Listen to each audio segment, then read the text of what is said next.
प्रयत्न करू नका प्लीज. हॅलो, हा एक मिनिट, हा घेतो.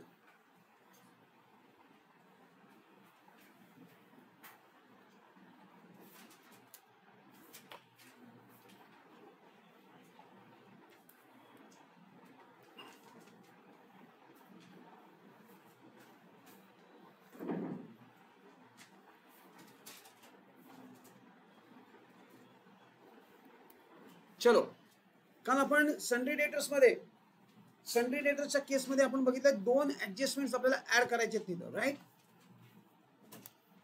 सो इथे दोन ऍडिशन्स येणार आहेत. त्या बेसिकली एक तर पहिली dishonour of bill of exchange आणि अनरेकॉर्डेड सेल आहे की हे दोन सन्ड्री डेटर्स मध्ये ऍड होणार आहेत. काल आपण बघितलंय, I am referring to this. मी डायरेक्टली हे बघा, हा सम होता आपला कालचा. एक तर तो रेशो पण जरा डेंजरस आहे. All right, should not be a problem. आपल्यासाठी तो प्रॉब्लेम नसायला हवा, कारण आपल्याला आयडिया आहे कसं करायचं आहे. नंतर मी रेफर करतोय goods worth ₹2,100 taken by Rane for no, goods worth ₹4,000 sold but not recorded याचं. आणि सेकंडली मी अजून काय पण करणार होतो तिथं, bills receivable include dishonour of bill. ह्या दोन ऍडजस्टमेंट ज्या आहेत ना, त्या डेटर्सला पहिले तुम्ही करायचे आहेत आणि मग बॅड डेट्स. आणि मुद्दामून बघा, तरी लकीली नाही sequence is all right, sequence is all right. कधी कधी हा सिक्वेन्स सुद्धा ते उलटा पालटा करणार आहेत. टू जज whether you know the sequence of adjustments, तुम्हाला सिक्वेन्स सुद्धा माहिती पाहिजे. तो सिक्वेन्स तुम्हाला माहिती आहे का नाही हे जज करण्यासाठी ऍडजस्टमेंटचा सिक्वेन्स बोर्ड चेंज करू शकतं. आणि मी तुम्हाला ह्याच्या आधी पण सांगितलंय, तुम्हाला स्ट्रेट फॉरवर्ड मोस्टली सम्स येणार नाहीत unless you are lucky enough. What you are going to get थोडंसं टेलर्ड किंवा स्ट्रक्चर्ड एक्झाम्स क्वेश्चन्स येणार किंवा मिक्स्ड एक्झाम क्वेश्चन्स येणार. म्हणजे काय, जसं तसा मी बुकमधनं उचलणार बोर्ड, पण थोडंसं काहीतरी मॉडिफिकेशन करून तुम्हाला देणार. एखादी ऍडजस्टमेंट काढणार किंवा एखादी ऍडिशनल ऍडजस्टमेंट टाकणार, म्हणजे तो मॉडिफाईड व्हर्जन असणार, straight forward as it is. पण येणार तुमच्या बुकमधलंच, बुकच्या बाहेर काहीही येणार नाही. जसंच्या तसे अमाऊंट्स येतील असं नाही. Amounts will be something else किंवा थोडेसे different. Names will be something else. तेच नेम्स राहणार नाही. ऑब्विसली नेम्स तर सेम नसतात, हे तर कन्फर्म आहे, पण अमाऊंट सुद्धा मोस्टली वेगवेगळ्या असतात. आणि म्हणून मी तुम्हाला सांगितलं, कॅल्क्युलेशनची प्रॅक्टिस खूप जोरात करा. चला, कमिंग बॅक, आपण आता स्टार्ट करणार क्लोजिंग आपला ऍडजस्टमेंट्स आल्या म्हणजे माझा कलर बदलतो. ऍडजस्टमेंट्स आले म्हणजे आपले दोन इफेक्ट सुरू होतात. चला, क्लोजिंग स्टॉक पटापट कुठे पोस्टिंग करायचंय? असेट साइड आणि ट्रेडिंगची क्रेडिट साइड. चलो, ट्रेडिंगची क्रेडिट साइड मी इथं आलोय. मी शक्यतो जेवढ्या बॉटमला लिहिता येईल तेवढ्या बॉटमला ट्रेडिंगला लिहिलंय. आणि त्याचा second effect, I am talking about this. Me trading म्हणजे वरचा पार्ट, बाय क्लोजिंग स्टॉक. आणि त्याचा सेकंड इफेक्ट मी इमिजिएटली असेट मध्ये घेऊन गेलोय, सगळ्यात खालच्या साईडला क्लोजिंग स्टॉक. ट्राय केलाय घरी सोडवायचं करायचं? केलं? ठीक आहे, पण प्रयत्न केलाय. Very good. चला, बिल्स रिसिवेबल डिसऑनर. आपल्याला काय करायचंय? डिसऑनर मधनं मायनस, बिल्स रिसिवेबल मधनं मायनस आणि डेटर्स मध्ये ऍड. तिथल्या तिथं एंट्री आहे. म्हणजे बिल रिसिवेबल मधनं मायनस आणि बघा मी काय करतोय, रिसिवेबल मधनं मायनस, बिल्स रिसिवेबल मधनं लेस डिसऑनर, आणि त्याला मात्र आउटरला आणला मी.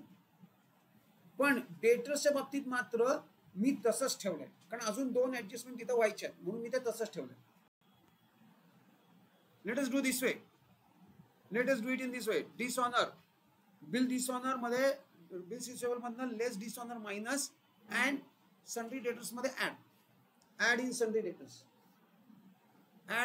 डेटर्स. डिसऑनरची एंट्री, डिसऑनरची ऍडजस्टमेंट आपण अशी करणार. बरोबर, जमलंय? डन. डिसऑनर मधनं मायनस, डेटर्स मध्ये add. Goods worth ₹2,100 taken over by Rane for personal use. This is drawing. बरोबर आहे, हे राणेचं ड्रॉइंग आहे. काय करणार? हा गुड्सचा ग्रुप आहे.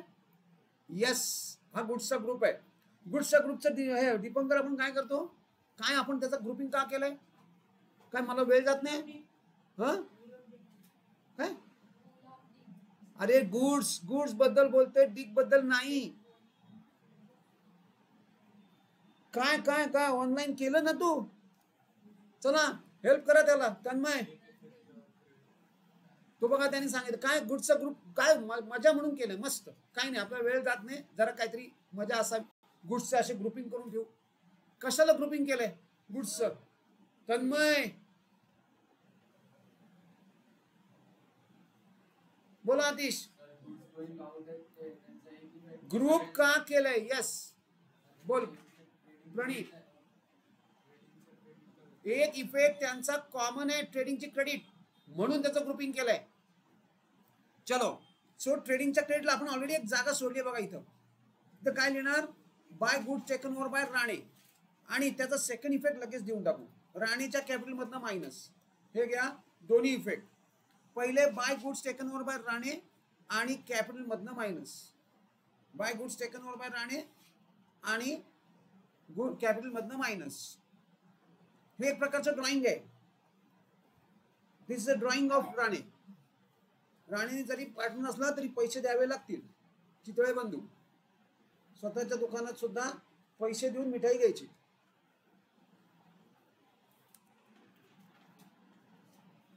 झालं दोन्ही. लेस कॅपिटल मधनं मायनस केलं, राणीच्या कॅपिटल मधनं minus. Less drawing, less drawing किंवा गुड्स टेकन ओव्हर काही चालेल. लेस ड्रॉइंग सुद्धा चालेल. विलं. चलो, goods worth ₹4,000 were sold but not no entry made. जर पूर्वी एंट्री नसेल केली तर आता एंट्री करा. मग काय करणार? एंट्री सेल रेकॉर्ड केला तर सेल वाढणार. पूर्वी सेल जेवढा सेल होता त्यामध्ये सेल ऍड करायचा आहे. सेलमध्ये ऍड, आणि इकडे तुमचे डेटर्स पण वाढणार तेवढ्यानी, कारण हे क्रेडिट सेल आहे. हा कॅश का नाही? Why this is not cash? मी कुठल्या एवढं ठामली कसं काय बोलतो डेटर्स आहे? त्यांनी काय असं काय दिलेलं नाही. हा क्रेडिट सेल बिल आहे. वाय? काय स्नेहा, पूर्वश, क्रेडिटवरच असणार? नाही नाही, मग क्रेडिट आहे ना, मेन्शन नाही म्हणून तिचं म्हणणं क्रेडिट आहे. हॅलो, हा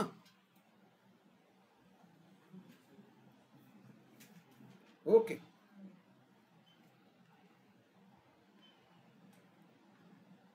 $400 ले रहा है, इतना सा तो आना है. अच्छा चलो ठीक ठीक.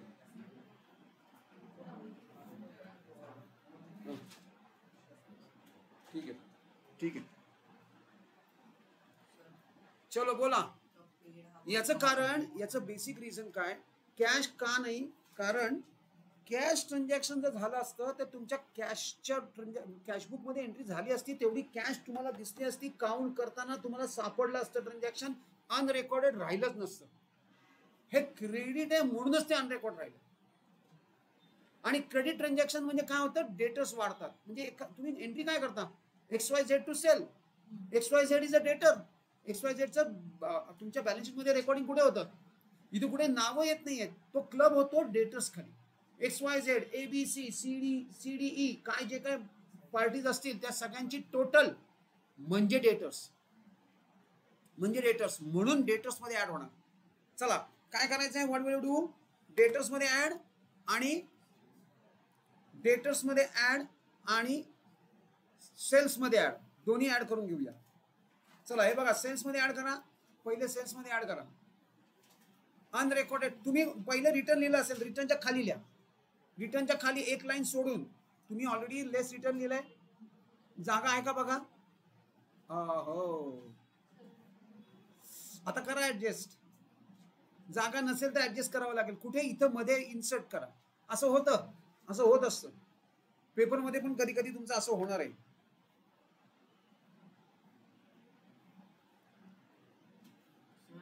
हा कुठलं केलेलं नाही हे काय? हा करूया ना, वी विल डू दॅट. 2 मिनिटात आलो मी, तिथं पोहोचतोच आहे. चल आता याचा सेकंड इफेक्ट कुठे येणार? अनरेकॉर्डेड सेल. तुम्ही जर जागा सोडली नसेल तर मध्ये इन्सर्ट करा.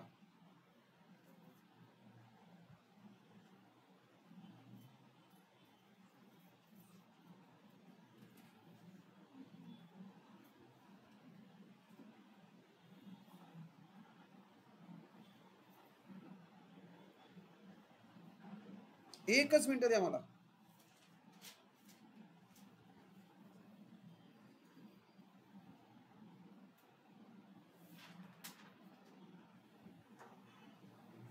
एक मिनिट द्या. हा सेकंड इफेक्ट तुम्ही कुठे केला याचा? डेटर्स मध्ये ऍड. आणि आता याची टोटल करा, या तिघांची टोटल करा. एफबीडी आणि हा आपल्याला करायची adjustment, right? We will do that. मला म्हणायचं आहे एफबीडी आणि हे करू नका, ह्या दोन ऍडजस्टमेंट आपल्याला अजून करायच्या आहेत. फक्त एवढंच करा, 3 ची टोटल करून ठेवा.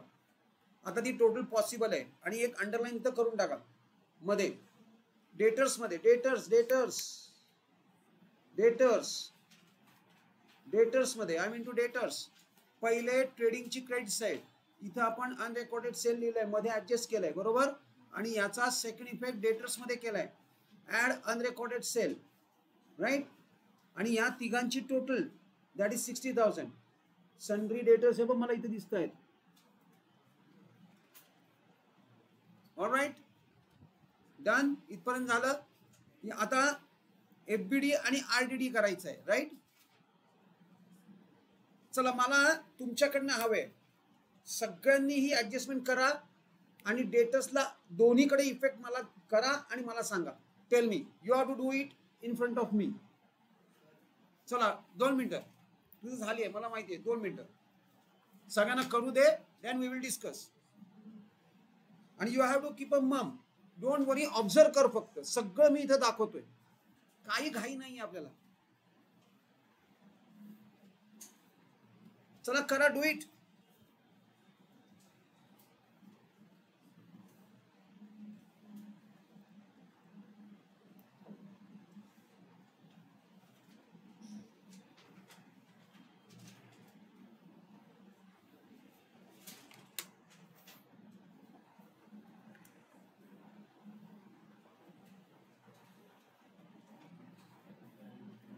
मी तुला एक बिल पाठवलंय, त्याच्यावरती नंबर आहे, टेलिफोन नंबर. त्याला गुगल पे वरती पे करायचं. पाहिजे असेल तर तो प्रजापतीचा नंबर पण पाठवला. लगेच कर, पण तो तिथे थांबला. हा किती 5-1 हजार मला वाटतं काय दिलं. तो ग्रॅनेट तिथे घेऊन येईल आणि ते काम कम्प्लीट होईल, शेवटपर्यंत होऊन जाईल. लगेच करून आणि त्याच्याशीच बोल. मी क्लासमध्ये आहे.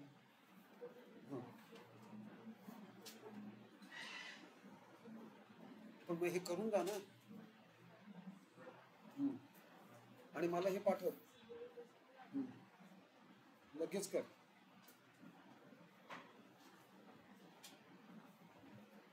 चला झालं. चला चेक करायचंय. सगळ्यात पहिलं एफबीडी. This is FBD. मग पहिले एफबीडी मायनस करायचं. आत्ता केलं ना आपण सकाळी. दिस इज एफबीडी. हे बघ ना, सेम आहे. तू जर नीट रीड केलं असतं, it is same. Write off 2000 for bad debts. What is this? This is FBD. कुठून स्टार्ट करायचं हे? डेटर्स वरनं. मग डेटर्स मधनं पहिले मायनस कर 2000. तू पहिले टोटल केली का? हे बघ, दिस दिस हे घ्या. पहिले 2000 मायनस करा, मग न्यू आरडीडी मायनस करा आणि मला अमाऊंट सांगा. What is the amount over here? किती किती? 55,100. 55,100. चला आता नेक्स्ट. याचे या दोघांचे सेकंड इफेक्ट इकडं बॅड डेट्स मध्ये 2000, त्याचं पण इनर आउटर करून डायरेक्ट आउटरची फिगर मला सांगा. हे एवढं सगळं तुम्हाला जमतंय की नाही मला चेक करू दे. चेक करा. 55,100. 55,100. हॅलो, हा कर रे.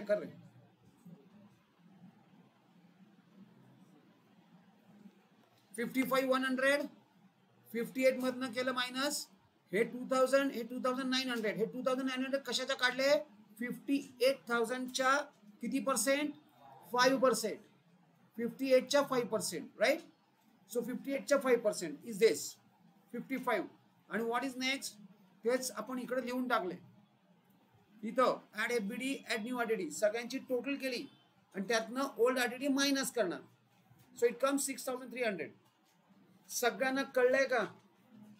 काय धनश्री बरोबर आलं का तुम्ही दोघं आयुष आणि प्रणीत श्रावणी आयुष का पुढची ऍडजस्टमेंट तू सांगायची मला 101% आयुष का तू केलंय का मला चेक करायचंय प्रार्थना करेक्ट आहे का माग दीपंकर झाले का 6300 बरोबर आले का आदित्य ऑफलाईन जमलं का ही ऍडजस्टमेंट कळली का बघा आता इथून पुढे तुम्ही मला सांगायचे कारण आपला जवळपास हा चौथा पाचवा तिसरा सम आहे की ज्याच्यात हे सेम सेम सेम करतोय आपण हेच तुम्हाला सांगायचं आहे की ही प्रॅक्टिस आपल्याला तशीच करावी लागणार आहे त्याच्याशिवाय ती मास्टरी येणारच नाही चलो all right what is next इथपर्यंत झालं डन नेक्स्ट हे झालं तुझं दोन्ही इकडचा इफेक्ट झाला हे बघ हा केवढा मोठा आहे डेटसचा कंप्लीट ट्रेल आहे यस अँड हेच दोन्ही आपण इकडे घेतलेत एफबीडीच्या समोर एफबीडी अमाऊंट आरडीडीच्या समोर आरडीडीची अमाऊंट या तिघांची टोटल करायचे त्यातनं ओल्ड आरडीडी मायनस करायचे ही ऑलरेडी काल आपण पोस्ट केली होती आणि आउटरला फिगर घेऊन यायची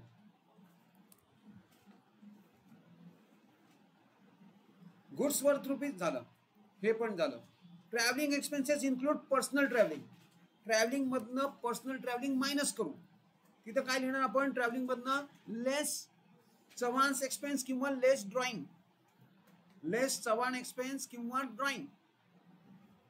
लेस ड्रॉइंग करणार आपण ड्रॉइंग मायनस होणार राईट लेस चव्हाण एक्सपेन्स किंवा लेस ड्रॉइंग आणि आउटरला 3400 आणि ड्रॉइंग आहे हे म्हणजे कुठे जाणार कॅपिटल मध्ये चव्हाणच्या कॅपिटल मधनं मायनस आणि फिगर इनरलाच ठेवा चव्हाणच्या कॅपिटल मधनं मायनस करून फिगर इनरलाच ठेवा का कारण सगळ्यात शेवटी कॅपिटल आपण आउटरला काढणार सेकंड इफेक्ट कॅपिटल मध्ये लेस ड्रॉइंग चव्हाणच्या कॅपिटल मध्ये लेस पर्सनल एक्सपेन्स किंवा लेस ड्रॉइंग आणि तसंच राहून दे इनरला 59,200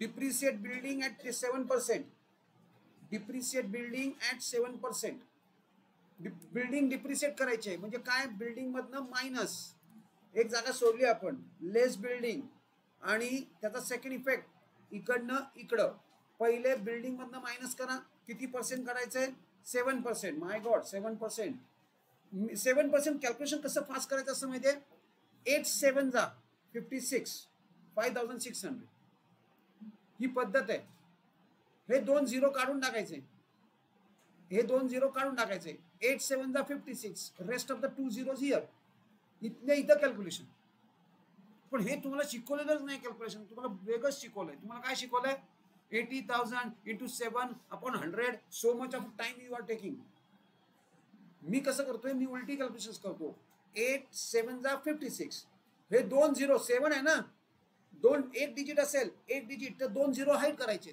आणि 2 डिजिट असतील तर 1 0 हाईड करायचं आहे इतकं सोपं आहे कॅल्क्युलेशन 8 7 जा 56 rest of the 2 zeros here 5600 आउटरला 74,400 याचा सेकंड इफेक्ट आपण कुठे घेणार प्रॉफिट अँड लॉसला एकदम एंडला आता मी डिटेल लिहिलेलं नाही कारण एकच डिप्रिसिएशन आहे ओनली वन डिप्रिसिएशन मग मी ते स्ट्रेट फॉरवर्ड डिप्रिसिएशनच्या समोर लिहिणार profit and loss depreciation profit and लॉसला सगळ्यात शेवटी डेबिटला 2 डिप्रिसिएशन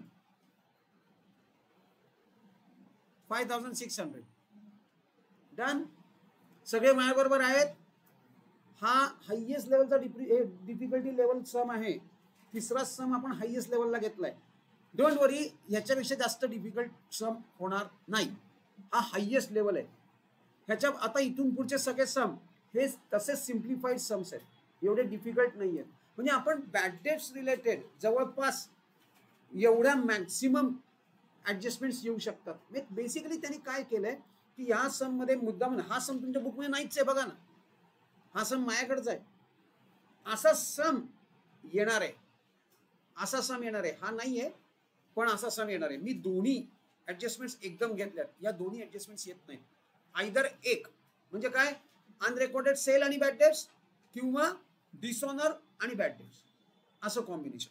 ऑलराईट, चला आता काय राहिलंय? काही नाही. आपल्याला काय करायचंय? चला इनरचा आउटरला नाही आलेलं, चला घेऊन टाका, चेक करा इनरचा आउटरला काय करायचंय. जे नाहीये त्याला डॅश करा, जे नाही त्याला डॅश आणि आउटरला घेऊन या. जे नाही त्याला डॅश. इथं राहिलंय माझं काय राहिलंय? ही इथं डॅश करायचं राहिलंय आणि इथली amount that you have to tell me. आणि टोटल घ्या.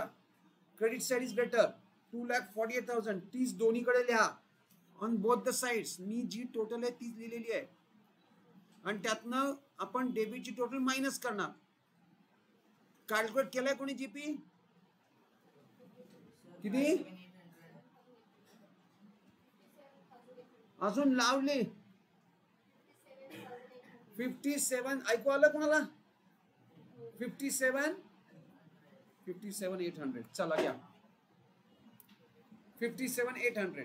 हाच ग्रॉस प्रॉफिट इकडं कॅरी फॉरवर्ड करा, ब्रॉड फॉरवर्ड करा. हाच ग्रॉस प्रॉफिट इकडं ब्रॉड फॉरवर्ड करा. सेम ग्रॉस प्रॉफिट इकडे घेऊन या.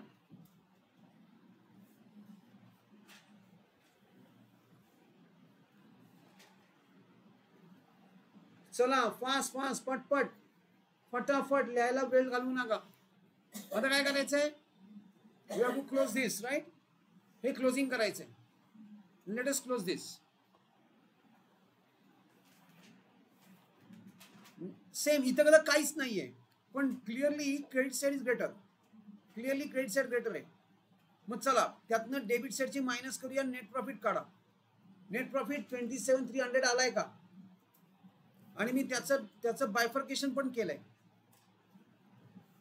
बरोबर बायफर्केशन आहे का नाही चेक करूया. कसं बायफर्केशन केलं? ही वर्किंग नोट करू नका, फक्त बघा. मी तुमच्या तिथं तुम्ही केलं तरी चालेल. कसं करतो आपण? 7:6 आहे म्हणजे त्याला काय करतो? 7 + 6 = 13. लक्ष इकडे दे, लक्ष इकडे दे. 7:6 हा रेशो आहे. आपल्याला नेट प्रॉफिट जो आलाय तो डिस्ट्रीब्यूट करायचा आहे. या रेशोला आपल्याला प्रपोर्शन मध्ये कन्वर्ट करायचं आहे. How to do that? What we do? 7 + 6 is 13 and this 13 we place it at a denominator of that 7. So proportion becomes 7:13. Now what next? Ranesh share is equal to Ranesh proportion of profit into net profit. So what we do? Net profit is 27,300 divided by multiplied by the proportion, that is 7/13. So it comes 14,700. Similarly, Chaman's proportion 7 + 6 is 13. So we place that at denominator. So we get the proportion as 6/13. 7/13 and 6/13. We are going to multiply the net profit by 6/13. 6/13 ने आपण तो multiply करणार. And what we get? 12,600. And where we write this? Last जे आपण net profit केलाय तिथं घ्या. Net profit आणि हे प्रॉफिट लॉस क्लोज करा. Close that net profit. हे नेट प्रॉफिट कॅल्क्युलेट करून डिस्ट्रीब्यूट करून नेट प्रॉफिट क्लोज करा. प्रॉफिट लॉस क्लोज करा. आणि हा नेट प्रॉफिट आपण कुठे ट्रान्सफर करणार? We are going to transfer this to the capital accounts. Capital अकाउंट्सना ट्रान्सफर करणार. कॅपिटल मध्ये ऍड करा. Add into capital. Net profit Rane Chavan आउटरला 27,300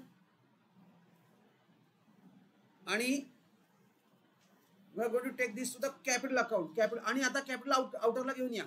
late us take that capital to the outer column now. In this way इकडचा net profit इकडे आणलाय मी. हे घ्या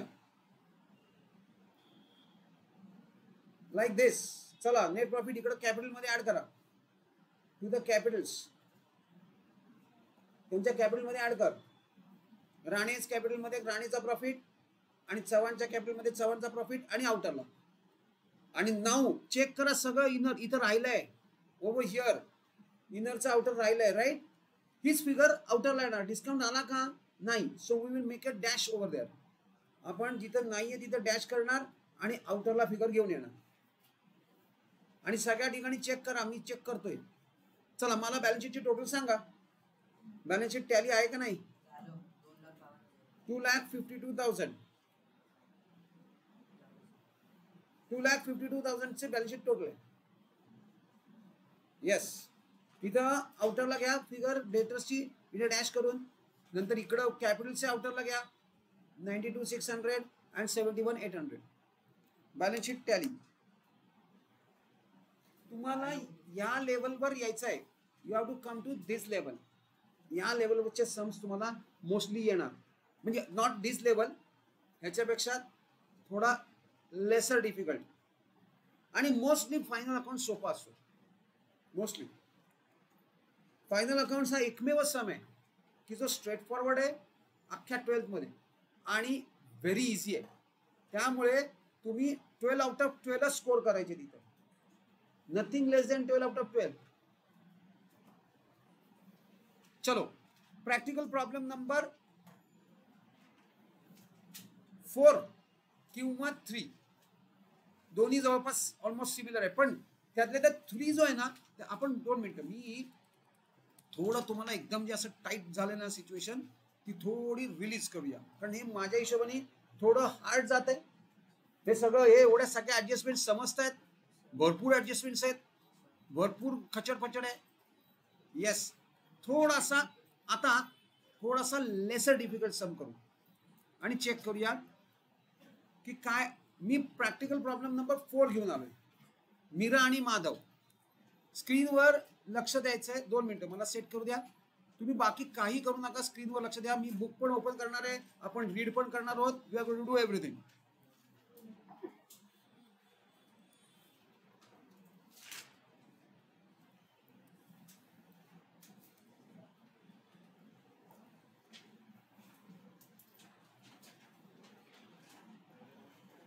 एक मिनिट द्या. हा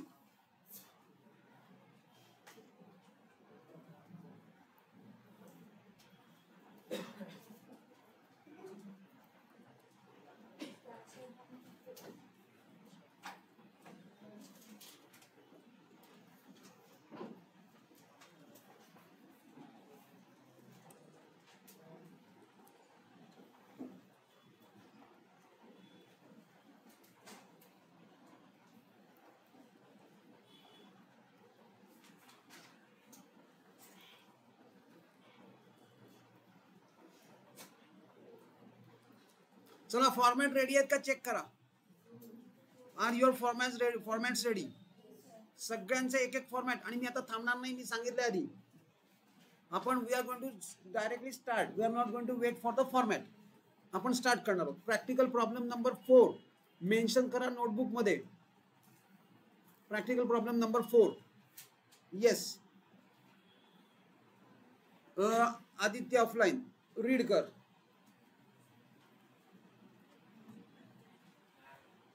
अरे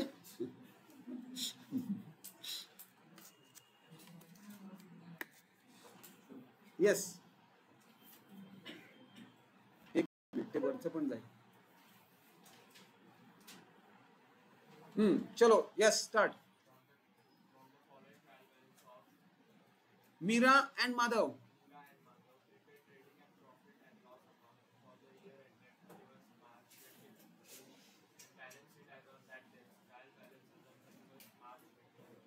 चला ट्रायल बॅलन्स दिलेला आहे. आपण पहिले ऍडजस्टमेंट्सला we will go to adjustments. Thankfully फक्त 5च ऍडजस्टमेंट्स आहेत. Wow wonderful. पहिल्यांदा 5 ऍडजस्टमेंट वाला सम आला. नाही तर आतापर्यंत आपले 6, 7, 6, 7 चालूच आहे आणि त्यात परत 2-2 ऍडजस्टमेंट प्रत्येकामध्ये. ऑल राईट, चला ऍडजस्टमेंट रीड कर सम्राट. पहिली ऍडजस्टमेंट क्लोजिंग स्टॉक. सगळ्यांना माहिती आहे कुठे काय करायचं. समृद्धी क्लोजिंग स्टॉक आणि असेटला ट्रेडिंगची क्रेडिट साइड आणि असेट. नेक्स्ट पुढची ऍडजस्टमेंट कंटिन्यू. प्रोव्हाइड परत प्रोव्हाइड प्रोव्हिजन. ओके, पण प्रोव्हिजन फॉर डाउटफुल डेट्स म्हणजे काय असतं. आरडीडी. आरडीडीचं second name provision for doubtful debts आहे. काय तन्मय, काय ट्रीटमेंट करणार. हा काय करणार. बॅड डेट्स मध्ये ऍड. बॅड डेट्स मध्ये चेक करूया बॅड डेट्स आहेत का. तो बरोबर बोलतोय का चेक करा. We can't rely on him. काय काय तन्मय, एकच ऍडजस्टमेंट, एकच इफेक्ट. अरे ऍडजस्टमेंट आहे, 2 इफेक्ट मिनिमम. डेटर्स मध्ये. सो डेटर्स, ऑल राईट, डेटर्सला मार्किंग केलंय आणि अख्ख्या ह्याच्यात बॅड डेट्स नाही आहेत. चेक करा, म्हणजे मार्किंग आता बॅड डेट्सला होणार नाही. All right, what is next? Continue कर दीपंकर, रीड कर.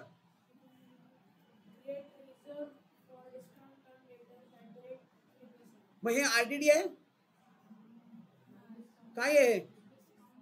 हा डिस्काउंट आहे, डिस्काउंट आहे. कुठे हिट करू? डेटर्सला. कुठे मार्क करणार? डिस्काउंट ऑन डेटर्स म्हणतात ना ते, का क्रेडिटर्स म्हणतात? डेटर्स. चला, डेटर्सचा डिस्काउंट, त्याचा सेकंड इफेक्ट कुठे होतो? डेटर्सच्या डिस्काउंटचा सेकंड इफेक्ट, हा डिस्काउंट अलाउ आहे काय? बॅड डेट डिस्काउंट आहे नी. हा डिस्काउंट अलाउ आहे का डिस्काउंट रिसीव आहे? तुम्ही डेटर्सला डिस्काउंट दिलाय का डेटर्सनी तुम्हाला डिस्काउंट दिलाय? काही जरी दिलं तरी तर तुमचा लॉसच आहे. मग डिस्काउंट आहे का चेक करा. डिस्काउंट ऑन डेबिट साइड, डेटर्सचा डिस्काउंट डेबिटच्या डिस्काउंटला हिट होणार आणि क्रेडिटर्सचा डिस्काउंट क्रेडिटर्सला जो डिस्काउंट आहे त्याला हिट होणार. मी काय सांगतोय नीट रजिस्टर करून ठेवून द्या माइंड मध्ये. डेटर्सचा डिस्काउंट, डेटरला डिस्काउंट आहे का चेक करा. डेटर हे सॉरी डेबिटला, ट्रायल बॅलन्स मध्ये डेबिटला कुठे डिस्काउंट आहे? No discount. क्रेडिटच्या डिस्काउंटला आपल्याला काही करायचं नाही. जर क्रेडिटरचा असेल तर क्रेडिटला आणि डेटरचा असेल तर. चला, डेटरची सेकंड इफेक्ट मी केलेला आहे. What is next? Next adjustment, value of lease hold premises. Lease hold म्हणजे गव्हर्नमेंट कडनं तुम्ही रेंटवर घेतलेली प्रॉपर्टी म्हणजे लीज होल्ड प्रिमायसेस. त्याला आणि त्याची व्हॅल्यू किती आहे? 1 लाख. पण याचा काय संबंध? चला, लीज होल्ड प्रिमायसेस चेक करूया. What is lease hold premises? 1,10,000 ची प्रॉपर्टी तुम्ही कितीला व्हॅल्यू केली आहे? 1 लाखला. Why? Because of depreciation. As on 31 मार्चला 1 लाख व्हॅल्यू आहे. मग ही कुठली व्हॅल्यू आहे? ही परहॅप्स 1 एप्रिलची व्हॅल्यू आहे. म्हणून तुम्ही ती व्हॅल्यू करून घेतलीत आणि accordingly value comes to 1 lakh. So what is the meaning of this? There is a depreciation of how much? 10,000. Reduction in the value of asset is called as depreciation. Reduction in the value of asset is called as depreciation. Asset ची value कमी झाली म्हणजे ती depreciation आहे. Outstanding expenses, printing and stationery. चला, printing and stationery check करूया. Printing and stationery, all right, got it. Printing and stationery, right. Marking संपलं, काम खतम. आपण लगेच सुरू करू. Very good. मार्किंगचं तर काम झालं माझं. 5 ऍडजस्टमेंट्स आहेत. All right, let us start with it. सगळ्यात पहिलं, फर्स्ट थिंग फर्स्ट. चला, पहिला काय आहे? हे काय आहे? What is this? स्टॉक. काय आहे? 1 एप्रिल. 1 एप्रिलचा स्टॉक म्हणजे कुठला स्टॉक? Opening stock. चला, फॉर्मॅट आहेच. पोस्ट इट करा, पोस्ट करा, बॅलन्स काय फिल इन द ब्लँक्स करा आउटरला. एकदम शांत. तू फक्त इथं, हा बर, ओके, नो प्रॉब्लेम. तू फक्त ऑब्झर्व करायचं आता. Opening stock 25,000 done. Next, debtors. चला, डेटर्स मगाशी आपण डेटर्स केलं होतं. डेटर्सचं काय करणार? डेटर्सला एक फॉर्मॅट आहे का चेक करा. नसेल तर फॉर्मॅट लिहून टाका पटापट, किंवा यावेळेला ऍटलिस्ट नुसतं लिहून टाका का फॉर्मॅट लिहिलेला आहे. चला, कुठे? असेटला, डेटर्स असेटला, वरनं 8 लाईन सोडून सन्ड्री डेटर्स इनरला. फास्ट, पटापट. ऑलरेडी फॉर्मॅट आहे, फक्त फिल इन द ब्लँक्स करायचं आहे. ऑलरेडी फॉर्मॅट आहे, फक्त फिल इन द ब्लँक्स करायचं आहे, राईट. चला, डेटर्स मी मुद्दामून हाईड केलंय. मी. बिल्स रिसिवेबल डेटर्सच्या खाली. डेटर्सला किती जागा सोडल्या तुम्ही? डेटर्सला इनर लिहि ना. इनरला 80,500. किती लाईन्स आहेत? 2 लाईन्स. 4 लाईन्स सोडून दे. You have to be quick now. Yes, bills receivable तिथंच, त्याच्या खाली बिल्स रिसिवेबल 10,000. त्याच्याच खाली बिल्स रिसिवेबल. परचेसेस कुठे येणार? ट्रेडिंगला, ओपनिंग स्टॉकच्या खाली. बिल्स रिसिवेबल आउटरला 10,000. बिल्स रिसिवेबल आउटरला 10,000. परचेसेस ट्रेडिंगच्या डेबिटला ओपनिंग स्टॉकच्या खाली. काय झालं दीपंकर? काय? परचेसेस ट्रेडिंगच्या खाली हे सॉरी ओपनिंग स्टॉकच्या खाली ट्रेडिंगला आणि त्याच्या खाली लगेच लेस रिटर्न इनरला लिहायचं परचेसेस ट्रेडिंगला लिहिलंय बस आपण ऑलरेडी फॉर्मॅट लिहिला असेल फॉर्मॅट असेल तर फिल इन द ब्लँक्स आहेत right alright only fill in the blanks आहेत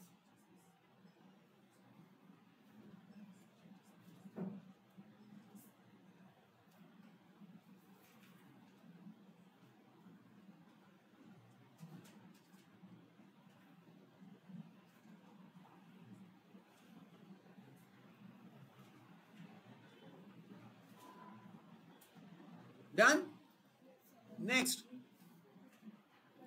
परचेसेस झालं रिटर्न आता हा रिटर्न असतो हा नेहमी अपोजिट साइडला पोस्ट करायचा पोस्ट टू द अपोजिट म्हणजे हा सेल्स मधला मायनस रिटर्न आहे तिथे टाकायचा सेल्स मधला minus return sales less return आहे ना तो हा रिटर्न आहे 1000 सेल्स मधला मायनस रिटर्न जो आहे तो आहे हा 1000 carriage inward what is carriage inward sales return sales less return तू लिहिलायस ऑलरेडी 1000 इनरला not to the outer column इनरला कॅरेज इनवर्ड ट्रेडिंगच्या डेबिटला परचेसच्या खाली कॅरेज इनवर्ड आउटरला to carriage inward to carriage inward 3000 carriage outward profit and लॉसला बरोबर प्रॉफिट ट्रेडिंगसाठी आपण किती जागा सोडणार बघा मी किती जागा सोडणार काउंट करूया पुढे मी बघतोय इथं general expense printing and stationery 3 lines सोडल्या तरी चालतील 3 free lines for trading account after carriage inward किंवा 4 लाईन्स सेफ्टी फर्स्ट त्यानंतर काय लिहिणार आपण carriage outward to carriage outward आउटरला नो ऍडजस्टमेंट कॅरेज आउटवर्ड आउटरला 4500 सगळ्यांना जमलाय का मी काय सांगतोय ते मी मुद्दामून हाईड केलंय वाय कारण हा तुम्हाला आता in fact just in the next door is homework तुम्हाला सॉल्व करायचे तुम्हाला जमलं पाहिजे ते करायला चला मोटर व्हेकल असेट आहे घ्या इनर आउटर कारण ऍडजस्टमेंट नाहीये डेटर्सच्या 2 ऍडजस्टमेंट आणि प्रिंटिंग स्टेशनरी एवढीच फक्त ऍडजस्टमेंट आहे मोटर व्हेकल चलो मोटर व्हेकल आउटरला 55,000 दॅन जनरल एक्सपेन्सेस कुठे येणार प्रॉफिट अँड लॉस सगळ्यात खाली क्रेडिट डेबिटला आता आपण कुठला लिहिला कॅरेज आउटवर्डच्या खाली लिहिलं तरी चालेल किंवा सगळ्यात खाली लिहिलं तरी चालेल नो प्रॉब्लेम सगळ्यात खाली चालेल जनरल एक्सपेन्सेस आउटरला right export duty profit and लॉसला export duty profit and loss 900 आउटरला ऍडव्हर्टाइजमेंट त्याला हिडन ऍडजस्टमेंट आहे पण बिफोर डुईंग दिस चला एकदा चेक करूया आपण करतोय ते बरोबर करतोय की नाही चला चेक करूया प्रॉफिट अँड लॉस मी हे ट्रेडिंग प्रॉफिट अँड लॉस नाही आधी पहिले ट्रेडिंग अकाउंट करूया 1 मिनिट घ्या चेक करा एवढं सगळ्यांचं बरोबर आलंय ना बरोबर आहे हे सगळं चेक करा सगळ्यांचं पोस्टिंग बरोबर आहे ना आपण केलेलं नेक्स्ट प्रॉफिट अँड लॉस करा बरोबर आहे अजून काय राहिलंय आणि बॅलन्स शीटला आपण काय पोस्ट केलंय डेटर्स त्याला 2 ऍडजस्टमेंट ठेवल्या मध्ये जागा सोडली आणि मोटर व्हेकल नाही अजून bills receivable okay bills receivable केला नंतर नेक्स्ट मोटर व्हेकल डन सगळं बरोबर आहे all right what is next नाव ऍडव्हर्टाइजमेंट काय राहिलं मोटर व्हेकलला ऍडजस्टमेंट नाहीये चेक करूया चुकून काय राहिलं नाही ना येस माय मिस्टेक बरोबर म्हणजे तुम्ही केलेलं बरोबर आहे लक्ष आहे तुमचं हेच तर मला चेक करायचंय की हे बरोबर आहे की नाही बघा बाकीच्यांचं काय आहे? हे मी काय वाटेल ते दाखवतोय. तुम्ही काय केलं? इनरला केलं का आउटरला केलंय? आउटर. कारण काही गरज नाहीये. आता जर असं झालं, सपोज चुकून मी इनरला घेतलं, तर तुम्ही काय करायचंय? इथं खाडाखोड काही करायची नाही. हे स्ट्रेट फॉरवर्ड इथं डॅश करायचा आणि 55,000 इथं लिहून टाकायचे. रिमेंबर दिस. असं तुमच्या ह्याच्यामध्ये होणार आहे एक्झाम मध्ये कधी कधी असं होऊ शकतं की चुकून तुम्ही ते इनरला घेतलं तर लगेच इथून खोडून इथं आउटरला लिहायचं नाही. There is a way, there is a disclosure. हा डिस्क्लोजर असा आहे, इथं डॅश करा, इथं डॅश करा, इथं डॅश करा. अंडरस्टूड? काही नाहीये बाबा, चुकून झालं. Okay, alright. चलो आता ऍडव्हर्टाइजमेंट. What is advertisement? ऍडव्हर्टाइजमेंटला काहीतरी हिडन ऍडजस्टमेंट आहे. डेट आली म्हणजे आपण काय करतो? मीटर. चला मीटर, आपला मीटर कधी स्टार्ट होतो? 1 एप्रिलला. 1 एप्रिलला मीटर स्टार्ट झाला आणि संपला कधी? 31 मार्चला. All right. आणि या 31 मार्चच्या मध्ये कुठेतरी काय डेट आहे? 1 ऑक्टोबर. 10 म्हणजे ऑक्टोबर. 10 म्हणजे ऑक्टोबर. म्हणजे इथून इथं किती महिने होतात? 6 मंथ्स. पण आपल्याला त्याचा काय संबंध? चला आता we will go back to advertisement. इथून पुढे 3 वर्ष. From here onwards 3 years. 3 years means how many months? 36 months. Out of that 36 months, 6 months we have consumed.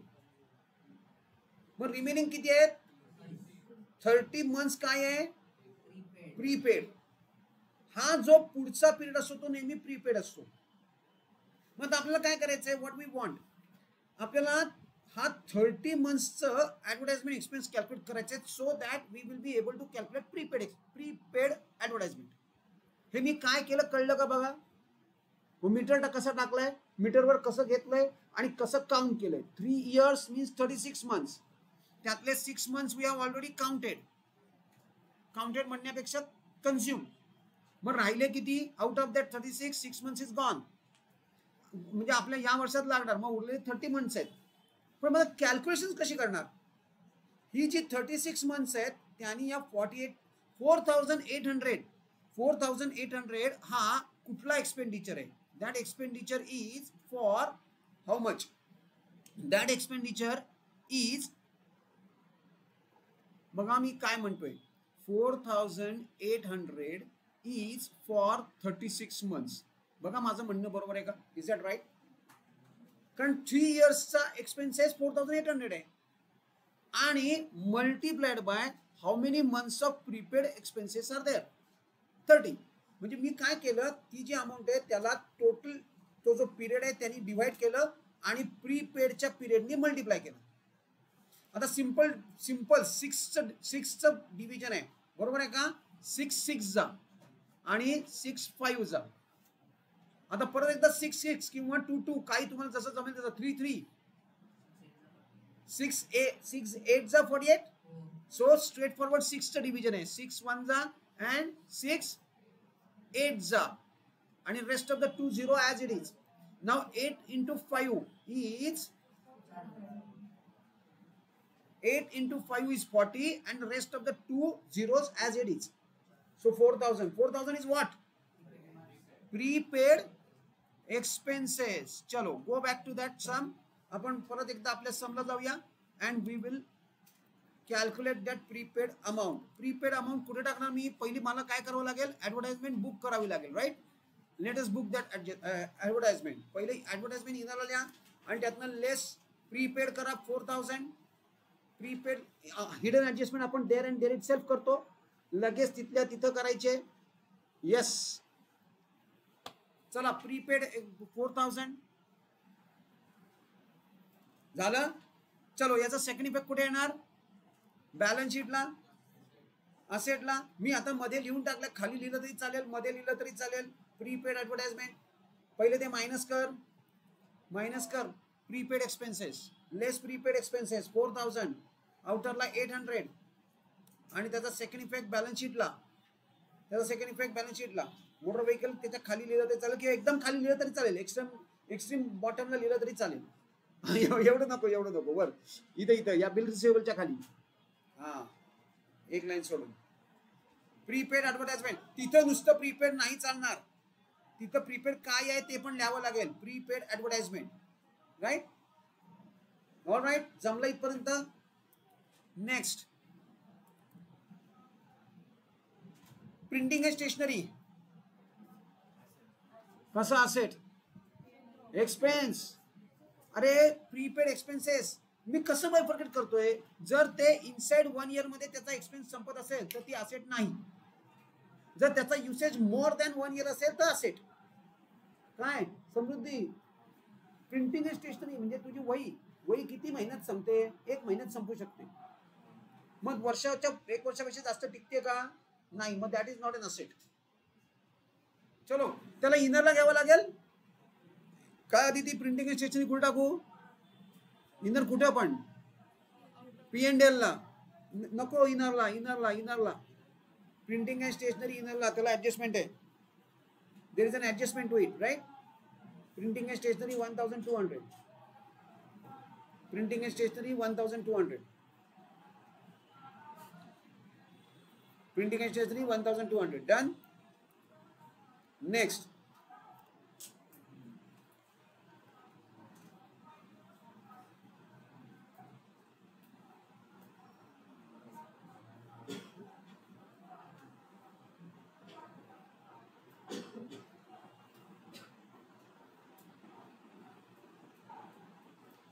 yes, what is next, आपण printing and stationery done. Now move on to drawings. चला ड्रॉइंग्सला जाऊया. What is drawings, Meera and Madhav. Drawing आपण काय करतो समृद्धी, ड्रॉइंगचं काय करतो, capital मधनं मायनस. चला बॅलन्स शीटला पहिले कॅपिटल लिहून टाकू, आणि पण नाही लिहिलं तरी सुद्धा आपल्याला we can do it.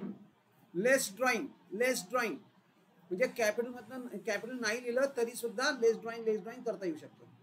Right, capital आता नंतर येऊ आपण, तू आता फक्त लेस ड्रॉइंग लिहून टाक. कॅपिटलच्या जेव्हा आपण पोस्ट करू तेव्हा कॅपिटल येईल. This is a trick of doing it fast. हे फास्ट करण्याची ट्रिक आहे, अलाउड नाही आहे. तू कॉन्सन्ट्रेट करायचं आहे, तुला फक्त रायटिंगची परमिशन दिली आहे. Yes. Next, leasehold premises. What is leasehold premises,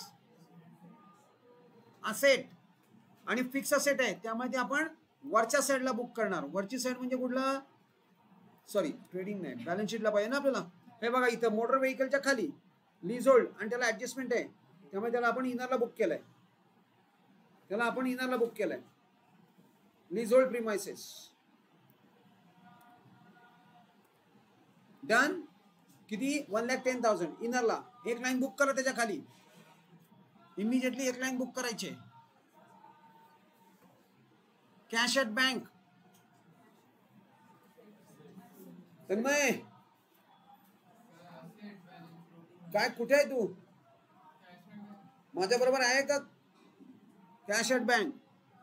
चला कॅश ॲट बँक आपण खालच्या साईडला बुक करूया. सॉरी, खालच्या साईडला कुठे बुक करता येईल आपल्याला, where you can book it, एकदम बॉटमला करूया. येस, इथे जागा नाही आहे, पाहिजे इथे सुद्धा करता येईल, पण तुम्ही शक्यतो एकदम एंडला करा. इनरला करणार का आउटरला. आणि फर्निचर, तुला घरी जायचंय, फर्निचर असेटला. आता इथे जागा आहे, कॅश ॲट बँक आपण खाली बुक केलं, पण इथे जागा आहे, नसेल तर खाली बुक केले तरी चालेल. ॲट द बॉटम खालच्या साईडला सोडलेलं. अमाऊंट किती आहे, 8,300, आणि त्याला ऍडजस्टमेंट नाही. Right, furniture 8,300. हे बघा फर्निचर 8,300 मी मध्ये इन्सर्ट केलंय. फर्निचर लिहिलं का, फर्निचर. नेक्स्ट, चला आपल्याला डेबिट साईड संपलेली आहे. We have to do it on the credit side now. चला bank overdraft is a liability. ही लायबिलिटी आहे. मग आता कुठे बुक करणार आपण, बॅलन्स शीटला कॅपिटलच्या खाली, याच्या खाली कमीत कमी 5 लाईन सोडा. After 5 lines we will book it. मी मुद्दामून दाखवत नाहीये.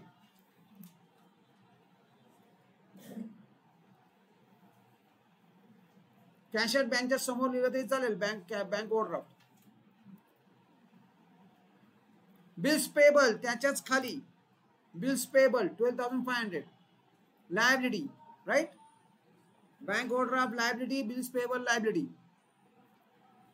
just below that bank overdraft च्या खाली bills payable right yes creditors त्याच्याही खाली एका खाली एक आहे वा वा वंडरफुल आणि त्याला ऍडजस्टमेंट नाही त्याला काय ऍडजस्टमेंट नाहीये no adjustment to it 68,000 right sales ट्रेडिंगच्या क्रेडिटला ट्रेडिंगची क्रेडिट साइड इनर का आउटर इनर सेल्सला स्टँडिंग इन्स्ट्रक्शन सेल्सला परचेसला आणि कॅपिटलला स्टँडिंग इन्स्ट्रक्शन इनरला लिहायचंय काय त्याच्या खाली काय लिहिणार आपण लेस रिटर्न येस माझं ट्रेडिंग इथे आहे चला ऑलरेडी रिटर्न आपण लिहिलेलं आहे आता त्याला आउटरला घेऊन या ऑलरेडी रिटर्न लिहिलेलं आहे आउटरला घेऊन या किती 3,24,000 काय सिंपल आहे सो सिंपल आउटस्टँडिंग रेंट श्रावणी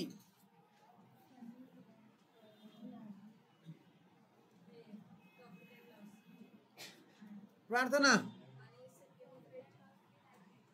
अरे बाबा नो ट्रायल बॅलन्स मध्ये आहे तुम्ही वाचताय का तुमचं लक्ष आहे का दोघींचं हा काय काय तन्मय आउटस्टँडिंग रेंट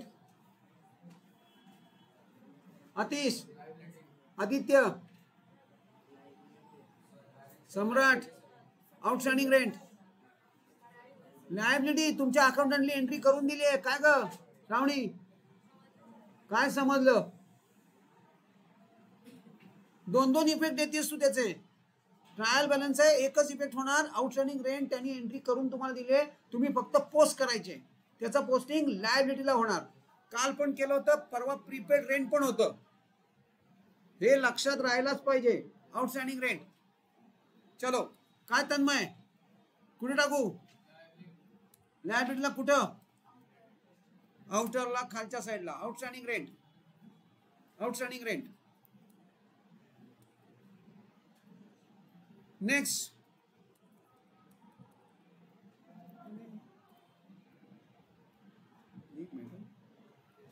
हाँ unpaid wages wow wonderful Ayushka this is much to my liking बोला Dhanushree unpaid wages Ram Praneet Ayush Aditya profit and loss Sayali काय झालं आयुष्का ईशा 2 मिनिटं लायबिलिटी चला कोण म्हणतात किती जण म्हणतात लायबिलिटी अरे सगळेजण जवळपास लायबिलिटी म्हणतायत चुकतायत का ते काय धनश्री काय कळत नाही काहीतरी चुकीचं सांगते काय व्हॉट इज इट काय आयुष्का नाही ना कळत नाही ना का तू समजत नाही तुला काय अरे outstanding rent unpaid means outstanding rent जर लायबिलिटी आहे तर unpaid wages is also liability हे वेजेस पेड नाही आहेत मुळात इकडे येणारच नाही हे एक्सपेन्स असते तर ते इकडे आले असते या साईडला क्रेडिटला आलेच कसे कारण ती लायबिलिटी आहे ते क्रेडिटला आलेत याचा अर्थ ती लायबिलिटी आहे नाही तर ते इकडे आले असते ना ऑलराईट चला त्याच्यात परत खाली घेऊन टाका आउटस्टँडिंग रेंटच्या खाली अनपेड वेजेस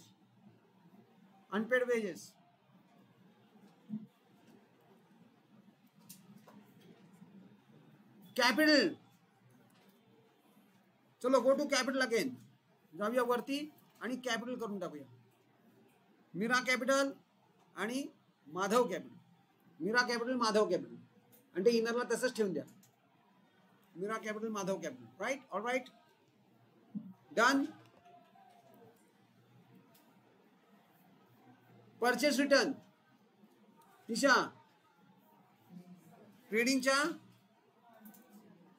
ट्रेडिंगची डेबिट साइड काय कुठे लिहू already purchase return less return आणि आउटरला घेऊन टाका येस लेस रिटर्न आणि आउटरला घेऊन टाका done so far so good as usual जो आता आपला पॅटर्न झालाय, पण we need to break this pattern नाव.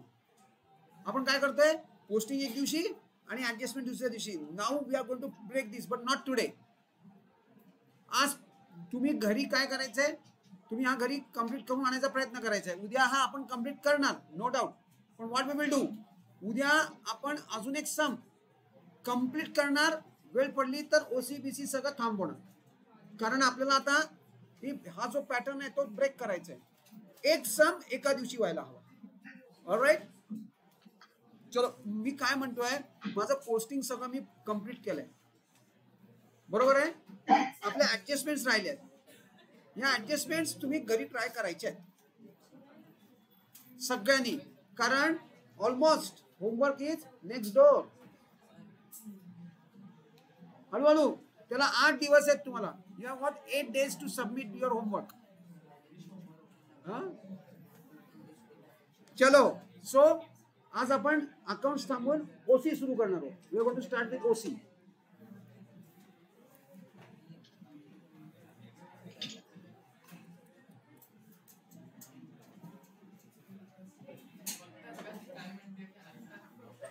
काल मी कुणाचं एक्झाम्पल दिलं होतं, whose example we have discuss yesterday.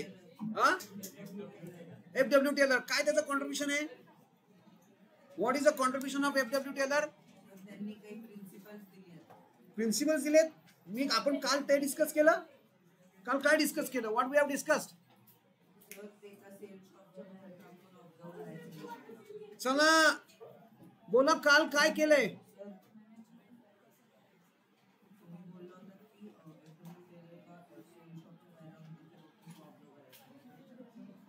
का आदिती, त्याचं म्हणणं की एक शॉप फ्लोअर वर त्यांनी स्टडी केला. Shop floor, what is mean by shop floor. तुम्ही दोघीही तुम्हाला इंटरेस्ट नसेल तर घरी जा, नाही तर इथं कॉन्सन्ट्रेट करायला लागेल. येस बोला. टाइम स्टडी केला, मेथड स्टडी केला, मोशन स्टडी केला, फटीग स्टडी केला. 4 स्टडी. या 4 स्टडीचं नाव काय दिलं, वर्क स्टडी. या सगळ्याला त्यांनी वर्क स्टडी असं म्हटलंय. पण मला एक पाहिजे, व्हॉट इज मीन. आता बघा, आपलं टॉपिकचं नाव आहे किंवा चॅप्टरचं नाव आहे principles of management. Principles of management, त्याच्यापैकी what is mean by principal.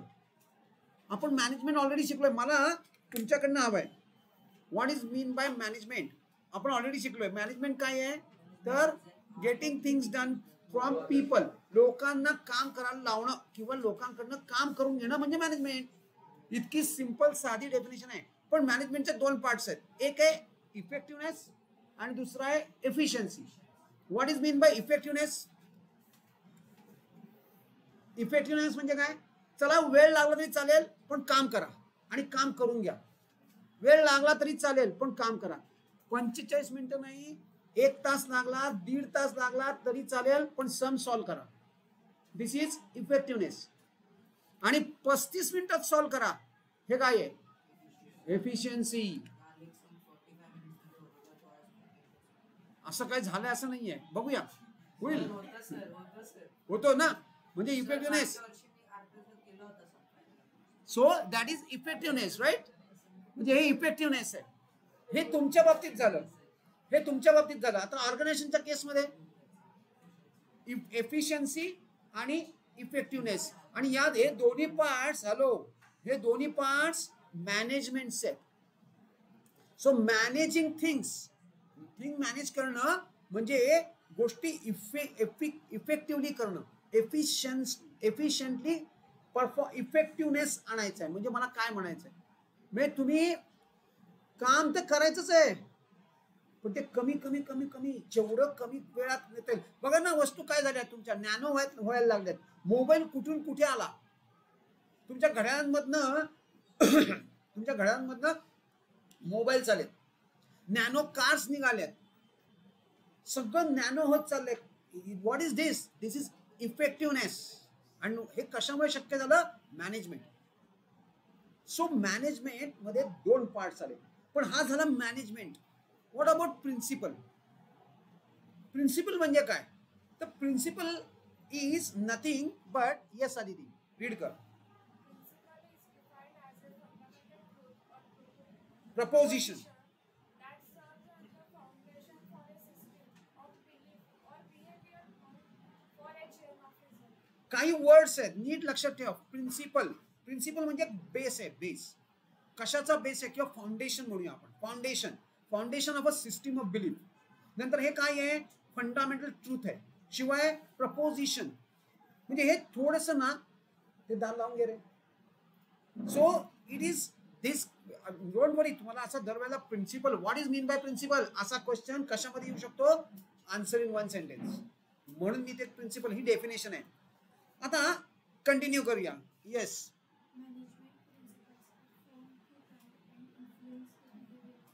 पहिलं मी काय डिस्कस केलं, what we have discuss principle. Principles काय आहेत, फंडामेंटल ट्रूथ्स आहेत किंवा प्रपोजिशन्स आहेत किंवा फंडामेंटल सिस्टम ऑफ बिलीफ आहे. आता now what is principle of management. Principle of management काय आहे, तर प्रिन्सिपल ऑफ मॅनेजमेंट काय आहेत, तर हे काय आहे, हे एक गाईड आहे. गाईड्स करतात, ते लोकांना गाईड करतात, इन्फ्लुएन्स करतात. इन्फ्लुएन्स काय करतात, बिहेवियर ऑफ एन एम्प्लॉई. एम्प्लॉईच्या बिहेवियरला गाईड आणि इन्फ्लुएन्स करण्यासाठी जी प्रिन्सिपल्स वापरली जातात त्याला प्रिन्सिपल्स ऑफ मॅनेजमेंट म्हणतात. मी मराठीमध्ये डिस्कस केलंय. The principles which we are using for or to influence the behaviour of the employee. किती वेळा मी सांगून झालं तन्मयला की अरे बाबा सकाळ हे लवकर 10 मिनिटं उशीर नको, लवकर ये.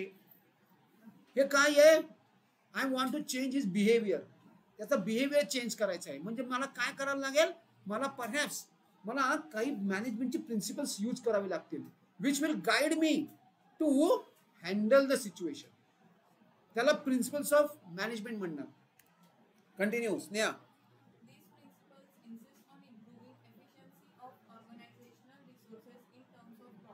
बस कशासाठी करायचंय, ते एफिशियन्सी वाढवायचे. आणि एफिशियन्सी कशामधली एफिशियन्सी, ते एफिशियन्सी इन टर्म्स ऑफ, कारण प्रत्येक ऑर्गनायझेशन मोस्टली इज कशासाठी एस्टॅब्लिश झाले, टू अर्न प्रॉफिट.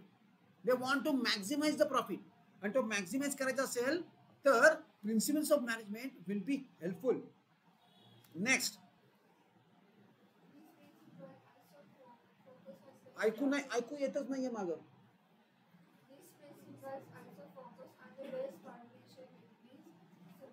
सुपेरियर आणि सबऑर्डिनेट. आता बघा, सुपेरियर म्हणजे तुमचा बॉस आणि सबऑर्डिनेट म्हणजे तुमचे कलीग. कलीग नको म्हणा, तुमचे तुमच्या हाताखाली काम करणार. हे दोन वर्ड्स आपल्याला थ्रू आउट ओसी लागणार आहेत. थ्रू आउट ओसी लागणार आहेत. सुपेरियर म्हणजे तुमचे बॉसेस, म्हणजे ज्या पोझिशनला जो माणूस असतो त्याचा बॉस म्हणजे सुपेरियर. आणि सगळे बॉसेस म्हणजे सुपेरियर्स.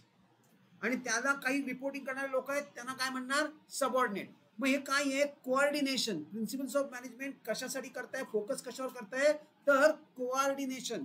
आपल्याला कोऑर्डिनेशन हे मॅनेजमेंटचं एक फंक्शन आहे. एंटायर कोऑर्डिनेशन आपल्याला शिकायचं आहे. कोऑर्डिनेशन म्हणजे काय, आता त्याच्यावर डिस्कस नको करायला, एक एंटायर मॅनेजमेंटचं फंक्शन आहे. सो कोऑर्डिनेशन करायचंय कुणामध्ये, सुपेरियर सबऑर्डिनेट, टॉप मॅनेजमेंट आणि लोअर मॅनेजमेंट असं सुद्धा तुम्ही लिहू शकता. कोऑर्डिनेशन फक्त सुपेरियर सबऑर्डिनेट मध्ये नाही पाहिजे, तर coordination among colleagues as well. Superior subordinate and all the members of organisation. फक्त सुपेरियर सबऑर्डिनेट मध्ये कोऑर्डिनेशन नको आहे, तर कलिग्स मध्ये पण हवं आहे. तुमच्या अमंग युअर सेल्फ तुमच्यामध्ये कोऑर्डिनेशन आहे का, there may be cooperation. Cooperation is different than coordination. हा म्हणजे काय, friend in need is a friend in deed. कॉलेजला गेला, कॉलेजला बघा मी काय सांगतो कोऑर्डिनेशन कसं असतं. कोऑर्डिनेशन काय आहे, कॉलेजला एक कुठला तरी स्टुडंट जाणार आणि त्याच्या सगळ्या मित्रांचे अटेंडन्स मांडून येणार. दिस इज कोऑर्डिनेशन. हे कोऑर्डिनेशन आहे. तुम्ही बरोबर ऑर्गनाइज करून ठेवलंय. हा माझी पण अटेंडन्स मांडून टाक, झालं. त्याचा रोल नंबर सांगतात, यस ना यस कोणतरी भलताच बोलतो. असं घडतं. करता का नाही तुम्ही, असली सांगली करतात. येस, चला coming back. So coordination. So हे असं कोऑर्डिनेशन कुठे पाहिजे, ऑर्गनायझेशन मधल्या एम्प्लॉईज मध्ये पाहिजे आणि सगळ्या एम्प्लॉईज मध्ये पाहिजे. For that purpose principles of management are provided to us. So बघा आता मला काय म्हणायचंय, what is mean by principal.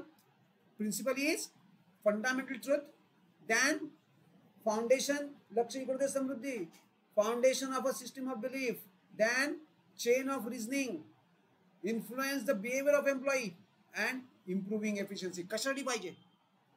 Y we required this principles. म्हणजे आता जर का एखादा, आता मी तुम्हाला सांगतो कुठला क्वेश्चन येणार, काय येणार, कसा येणार, तर तुम्हाला जेव्हा एखादा प्रिन्सिपल ऑफ मॅनेजमेंटवर येणार तेव्हा you have to start with what is mean by principles of management. एक sentence, at least fundamental truth, foundation for system of belief, एवढं तरी तुमच्या आन्सरमध्ये आले पाहिजे. मी तुम्हाला हे 2 काढून दिलेत. चेन ऑफ रिझनिंग आलं, वंडरफुल. किंवा ॲटलिस्ट इम्प्रूव्हिंग एफिशियन्सी एवढं तर लिहा. Principles of management is a fundamental truth for किंवा implemented for improving efficiency. OC तुम्हाला तुमच्या ओन लँग्वेजमध्ये वाटेल तसं लिहिता येतं, काही प्रॉब्लेम नाही. कोणी तुम्हाला, आणि इनफॅक्ट तुमच्या लँग्वेजमध्येच तुम्हाला लिहायचं आहे. कमर्शियल लँग्वेज आहे ओसी, म्हणजे कमर्शियल लँग्वेज, काहीच प्रॉब्लेम येणार नाही. चला, principles of management understood. Next, what is the nature of principle of management. Most important 4 mark, 4 मार्कचा क्वेश्चन आहे. बरं, ओसीचा आपण डिस्कस नाही केलेला, बरोबर. Pattern, what we will do tomorrow, आपण ओसीचा पॅटर्न पण डिस्कस करू. तुम्हाला 4 मार्कर क्वेश्चन्स आहेत, 5 मार्क ओसी मध्ये 5 मार्कर क्वेश्चन्स पण आहेत. 4, 5, 8, 1 आणि नाही बस 1, 2 सॉरी 2 पण आहे. 1, 2, 4, 5 आणि 8. ओसीचा थोडासा पेपर पॅटर्न डिफरंट आहे. एसपी आणि ओसी पॅटर्न सेम आहे, फक्त एसपी मध्ये 5 मार्क्सला लेटर्स असतात आणि इथं 5 मार्क्सचे क्वेश्चन्स असतात. हा नेचर ऑफ प्रिन्सिपल हा साधारणपणे मला डायरेक्ट क्वेश्चन वाटत नाही, पण ॲग्री डिसॲग्री किंवा एखादी केस, तुम्हाला माहिती आहे ना, केस स्टडीज येतात 3-3 मार्काचे, टोटल 12 मार्क्स आहेत तुम्हाला. सो असे तुम्हाला केस स्टडीज आहेत, त्याच्यावर नॉर्मली नेचर ऑफ प्रिन्सिपलवर केस स्टडीज येतात असं मी ऑब्झर्व केलं. किंवा एखादा direct identify the following concept, किंवा नाही एक्सप्लेन द फॉलोइंग कन्सेप्टमध्ये येऊ शकतो. इथं क्वेश्चन येतात. मोस्टली डायरेक्ट क्वेश्चन मला वाटत नाही, तरी सुद्धा लकी असाल तर 4 मार्क. माझ्या मते सगळ्यात simplest part is nature of principle. बघा मी काय म्हणतो, युनिव्हर्सल ऍप्लिकेशन. युनिव्हर्सल ऍप्लिकेशनच्या समोर मी काहीतरी लिहिलंय. युनिव्हर्सल म्हणजे ऑल ओव्हर द वर्ल्ड. तुमचे ऑर्गनायझेशन स्मॉल असू दे नाही तर बिग असू दे, you will required to use principles of management, किंवा अ मॅनेजमेंट कॅन यूज. पण बाय द वे, ही जी प्रिन्सिपल्स ऑफ मॅनेजमेंट आहे ही कुणासाठी आहेत? एम्प्लॉईजसाठी आहेत का मॅनेजमेंटसाठी आहेत? 90% of the principles are for मॅनेजमेंटसाठी आहेत. मॅनेजमेंटनी कसं हँडल करायच्या गोष्टी, situation, this principles are going to tell us. बघा, तुम्ही मॅनेजर आहे असं समजायचं आहे. मी काय म्हणतोय, युनिव्हर्सल ऍप्लिकेशन आहे प्रिन्सिपलचं. युनिव्हर्सल म्हणजे काय? बघा, छोटी ऑर्गनायझेशन असू दे नाही तर मोठी असू दे, प्रिन्सिपल्स लागणार. इंडिया असू देत नाही तर अब्रॉड असू देत. म्हणजे जे प्रिन्सिपल इंडियात चालतंय, प्रिन्सिपल ऑफ मॅनेजमेंट, जे प्रिन्सिपल ऑफ मॅनेजमेंट आपण इंडियात यूज करतोय ते आपण अमेरिकेत यूज करू शकणार नाही? करू शकणार. लंडनमध्ये, सिंगापूरमध्ये, ऑस्ट्रेलिया, दुबई, हंबानटोटो, अरे कुठेही एनीवेअर. सो इंडिया असू देत नाहीतर अब्रॉड असू देत, कुठलीही देश बाकीचा असू देत. मी मुद्दामून ना तुम्हाला हे वर्ड्स दिलेत, हे मेमरी बुस्टर्स म्हणतो मी. How I am remembering this universal applicability, big और स्मॉल, इंडिया और अब्रॉड अँड टॉप और लेवल. म्हणजे काय, टॉप लेवल मॅनेजमेंट असेल तरी सुद्धा हे प्रिन्सिपल्स वापरावे लागतील. लोअर लेवलची मॅनेजमेंट असेल, मिडल लेवलची मॅनेजमेंट असेल तरी सुद्धा वापरावं लागेल. समृद्धी रीड कर.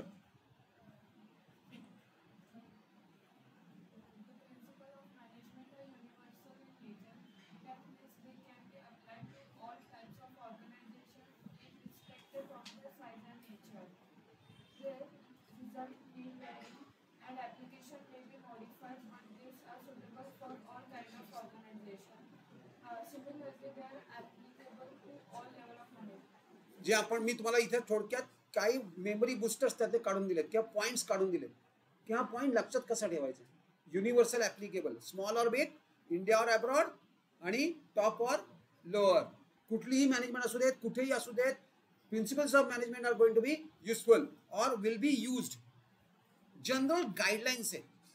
गाईडलाईन्स आहेत म्हणजे काय, दीज आर नॉट रूल्स. हे रूल्स नाही आहेत. म्हणजे थोडक्यात काय आहेत, ते रिजिड नाही आहेत. रिजिड नाहीत म्हणजे काय, you can modify them, you can change them, you can delete some of the part of that principle and use not entirely. Entire use करायची गरज नाही. So this is called as general guidelines. Yes, general guidelines.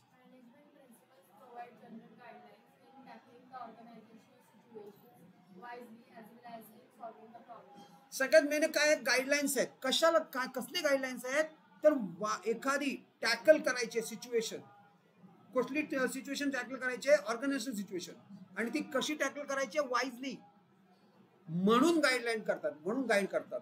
आणि secondly it is not an rigid.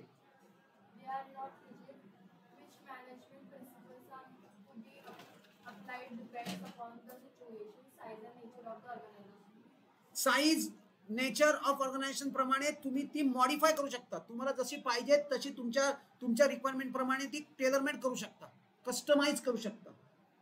त्यातला काही portion तुम्हाला नकोय तर तुम्ही अवॉइड करू शकता. This is called as not rigid. नीट लक्ष द्या मी काय सांगतोय. हे ह्याच्यावरती क्वेश्चन येतो. ॲग्री इथं जस्टिफाय येतो, इथं जस्टिफाय असतं, इथं ॲग्री डिसॲग्री नसतं. जस्टिफाय काय, principles of managements are rigid. इथं तुम्ही agree disagree, yes I agree लिहायचीच गरज नाही. हे ॲग्रीच आहे. तुम्हाला ॲग्री डिसॲग्री विचारलेलंच नाही. तुम्हाला विचारलंय काय, justification, why it is that so, why it is that so. म्हणजे तुम्ही रिजिड म्हणजे काय लिहायचं आहे, it can be modified, it can be amended, it can be changed, it can be altered and it can be even taken as a part and ignoring the other part. एवढं सगळं तुम्हाला लिहिता आलं पाहिजे. मी काय सांगितलं बघा, रिजिड म्हणजे काय, रिजिड. आणि हे चेंज कशाला करायचं पण, वाय, कारण it has to be applied according to the situation. Situations, organisations are dynamics. Dynamic म्हणजे काय, चेंज होणाऱ्या. सिच्युएशन दरवेळेला सेम नसते. त्यामुळे principle of management you cannot apply as it is every time. So you need to change them, modify them और use it wisely. Wise use करायचं आहे. आणि म्हणून ते रिजिड नाही आहेत. It is not rigid because we can modify, we can alter, we can change, we can take it as a part as well. So this is rigid. एवढं सगळं तुम्हाला लिहायचं आहे. आता एक्झाम्पल रीड करूया.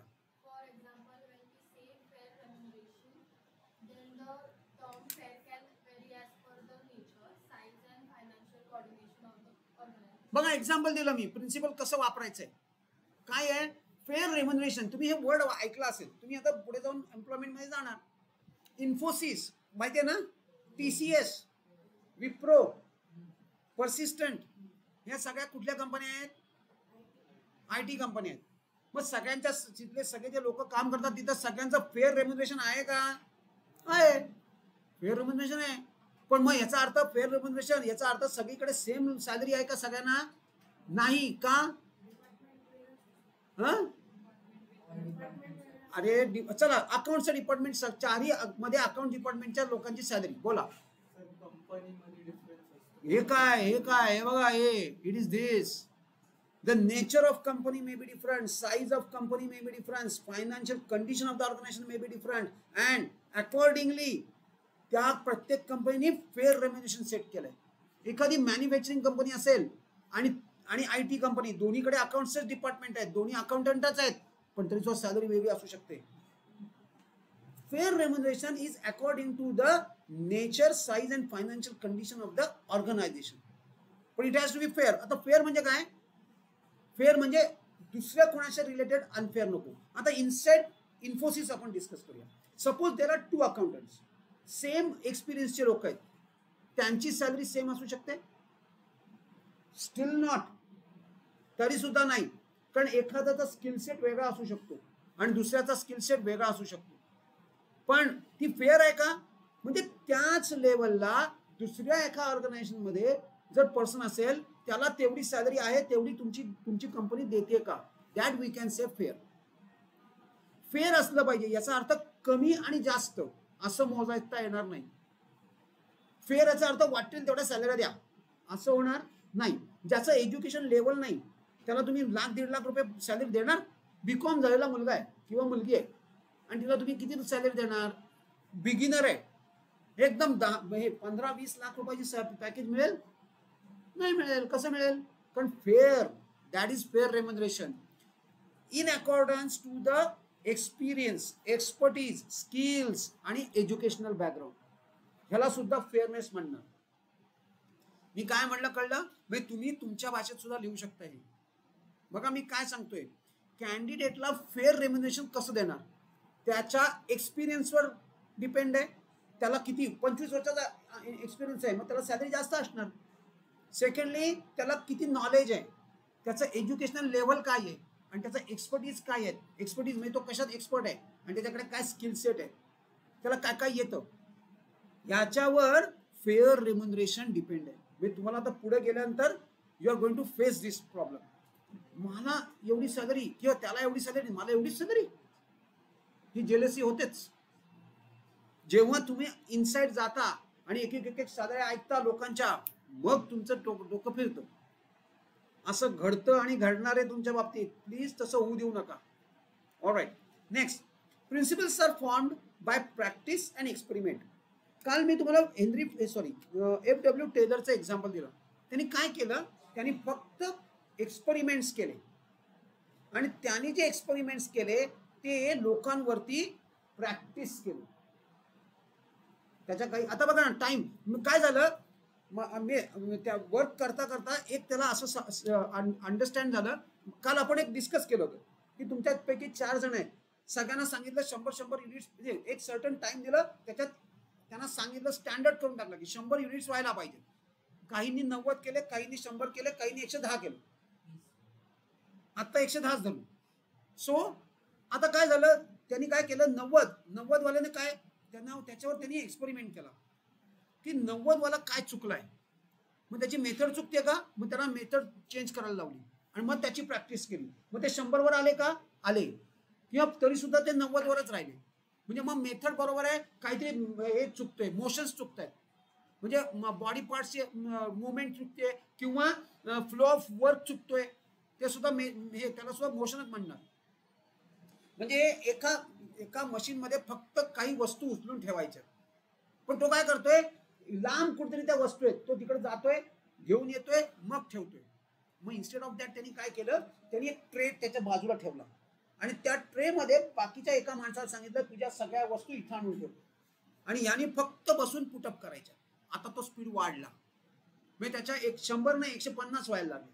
हे काय झालं, त्यांनी मेथड किंवा मोशन्स चेंज केले.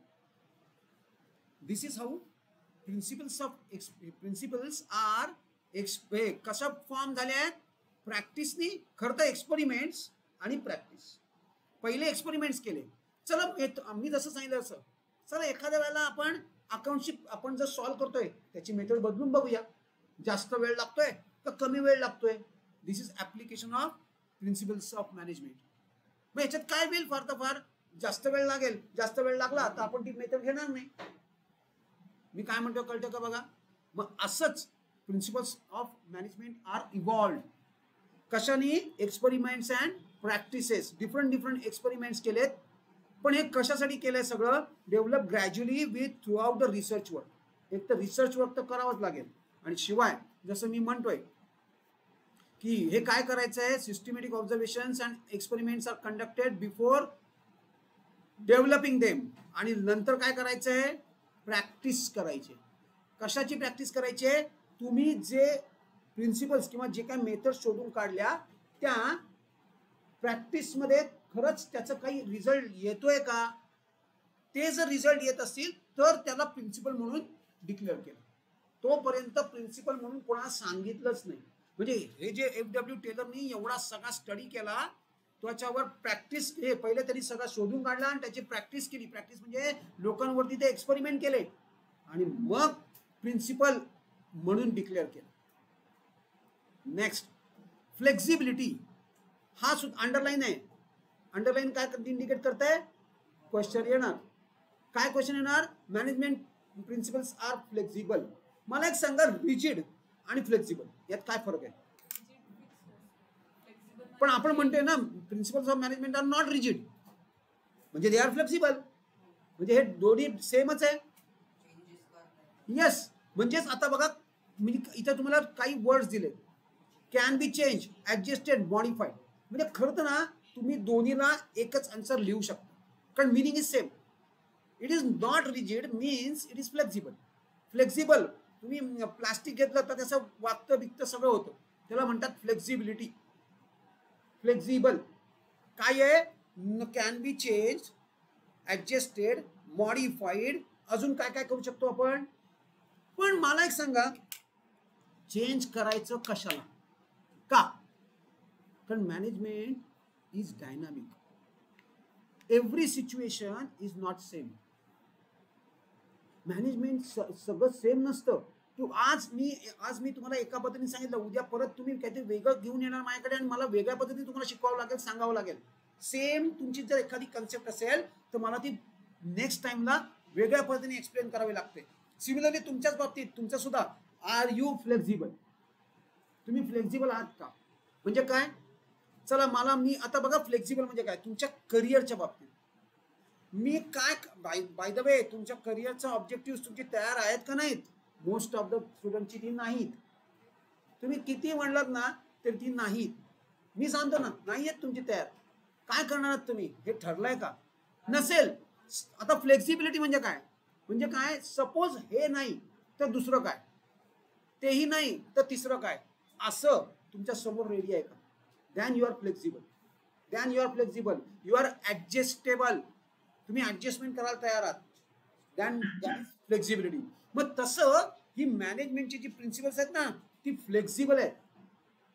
तुम्ही काय करू शकता, त्यांना मॉडिफाय करू शकता, त्यांना ऍडजस्ट करू शकता, त्यांच्यात काही गोष्टी ऍड करू शकता किंवा डिलीट करू शकता. एखादा सर्टन पोर्शनच त्यातला काढून घ्यायचा आहे तरी पॉसिबल आहे. So it can B change also.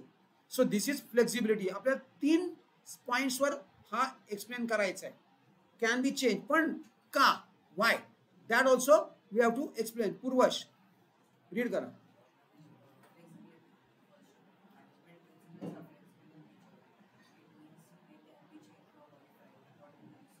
Situation प्रमाणे ते चेंज आणि मॉडिफाय करू शकतात म्हणून ते फ्लेक्झिबल आहेत. नेक्स्ट,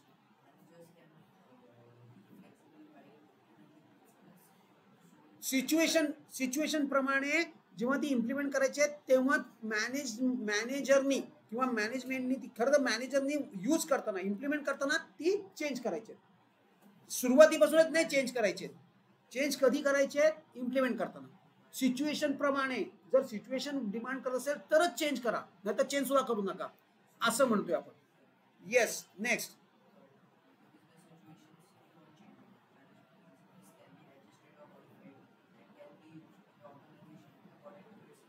जशा नीड आहे तशी ऑर्गनायझेशनच्या नीड प्रमाणे ती चेंज करून वापरता येतात.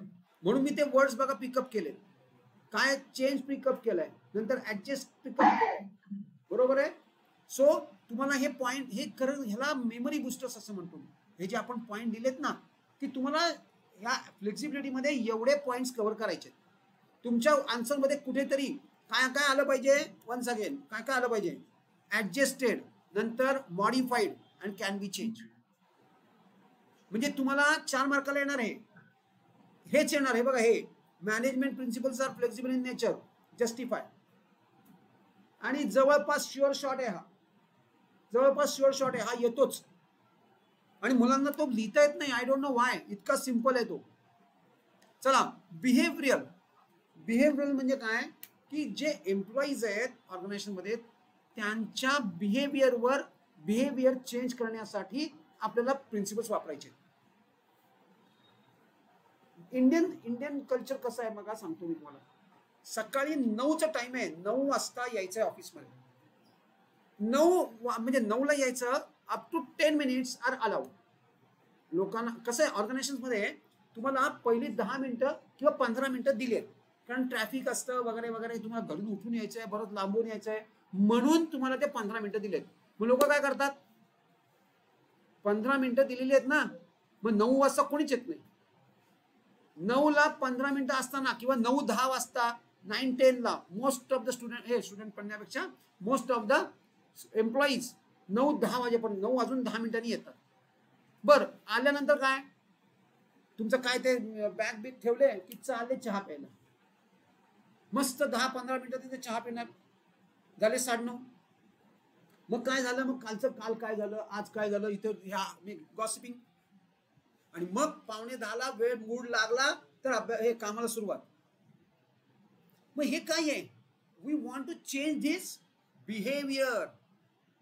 मग त्यासाठी we need some of the principle. मग प्रिन्सिपल्स अटॅक कुठे करतात, तर बिहेवियर ऑफ द एम्प्लॉईजच्या बिहेवियरवर. मग आता ऑर्गनायझेशन काय करते, 9 ना, खरं तुम्ही जर बाहेर गेलात ना, बाहेरच्या देशांमध्ये, तिथं जर 9 टायमिंग असेल ना, आता suppose I am taking case of London, 9ला काम चालू होतं, तुम्ही पोचायचं नसतं. 9ला काम चालू, on your job you should be at 9. तुम्ही पोचायचं नसतं. आपल्या इथं थोडासा हा अजूनही इंडियन स्टँडर्ड्स आणि या ज्या बाकीच्या स्टँडर्ड्स आहेत त्याच्यामध्ये हा फरक आहे. ते 8:45ला ऑर्गनायझेशनमध्ये जातात. सगळं पहिलं तुमचं जे काय असेल ते 9च्या आधी, 9ला ऑन डॉट तुम्ही जॉबला, तिथं काम स्टार्ट व्हायला हवं. दिस इज प्रिन्सिपल ऑफ ऑर्डर. त्याला प्रिन्सिपल ऑफ ऑर्डर म्हणतात. डिसिप्लिन, हे पुढे जाऊन आपल्याला दोन प्रिन्सिपल्स कव्हर करायचे. चला आता बघा, लेट यायचे काय काय आपल्यापैकी किती जण आहेत जे प्रिन्सिपल ऑफ ऑर्डर किंवा प्रिन्सिपल ऑफ, चला मी डिस्कस करूया प्रिन्सिपल ऑफ डिसिप्लिनला. आता behavioural in nature, I hope तुम्हाला बिहेवियरल नेचर कळलंय. कशासाठी वापरायचं आहे, तर एम्प्लॉईजचा बिहेवियर चेंज करण्यासाठी. आणि चांगलं बिहेवियर खराब करण्यासाठी नाही, खराब बिहेवियर आहे ते चांगलं करण्यासाठी, चांगलं अजून चांगलं करायचं. बर चला, यस, हा कोण आहे, यस सम्राट. बिहेवियरल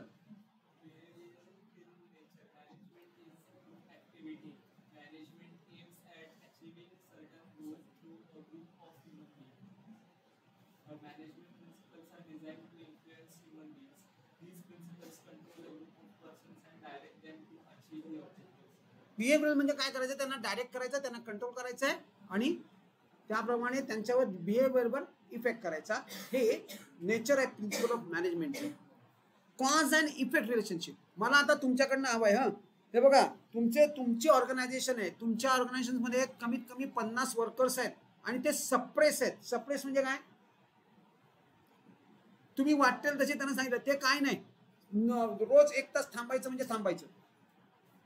असं किती दिवस ते लोक थांबतील आणि त्याचा एकही एक्स्ट्रा पैसे तुम्ही देणार नाही. 9 ते 6 टाइम आहे, पण तुम्ही रोज लोकांकडनं 9 ते 7 वाजेपर्यंत काम करून घेताय. चालणार आहे का? याचा इफेक्ट काय होणार, हे झालं कॉज. त्याचा इफेक्ट काय होणार आहे, हळूहळू वर्कर्स काय होणार, युनियनाइज्ड होणार. ते एक युनियन फॉर्म करणार. एकटा वर्कर काही नाही बोलू शकत मॅनेजमेंटच्या विरुद्ध, मग ते काय करतात, युनियन फॉर्म करतात. त्यांच्या डिमांड्स पुटअप करायला सुरुवात करतात. का, कारण ते सप्रेस आहेत. त्यांना असं वाटतंय की आपल्याला उगाच काही कारण नसताना एक एक्स्ट्रा तास का थांबवते ऑर्गनायझेशन. जर टाइम 9 ते 6 आहे तर 7 वाजेपर्यंत आम्हाला का काम करायला लावतायत. बर, काम करायला लावतायत तर लावतायत, वरती त्या 1 एक्स्ट्रा अवरचे पैसे देत आहे ऑर्गनायझेशन नाही. This is what, this is cause and effect relationship. जर असं तुम्ही केलं तर असं होणार आहे, असं कोण सांगते, प्रिन्सिपल्स ऑफ मॅनेजमेंट. मग ह्याच्यासाठी काही प्रिन्सिपल्स आहेत. If you want to handle this kind of a situation, there are few principles which you can use. You can discuss with the employees, you can ask them, you can suggest them की बाबानो अशी अशी situation आहे, आपल्याला ऑर्गनायझेशनला ही एवढी गरज आहे आणि आत्ता ओव्हर टाइम देता येणार नाही. Voluntarily workers will do it. पण तुम्ही जर सरप्रेस करायचा प्रयत्न केलात, तुम्ही त्यांच्या डोक्यावर बसायचा प्रयत्न केलात, तर things are not going to happen. त्या गोष्टी होणार नाही. There are ways. मग हे कोण सजेस्ट करते, it is being suggested by principle of management. All right, cause and effect relationship read कर. येस,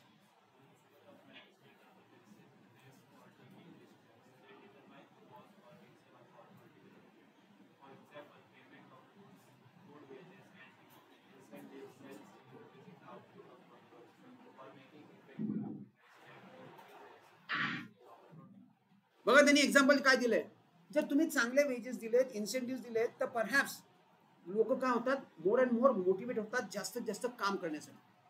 असं घडू शकतं. देर are few ways of motivating employees. आता तुमचं एक्झाम्पल, क्लासमध्ये सपोज एखाद्या कुणा तरी स्टुडंटला हायेस्ट मार्क्स मिळाले, मी सगळ्या क्लास समोर त्याची अनाउन्समेंट केली, त्या मुलाला असं एकदम अरे सरांनी माझं नाव घेतलं.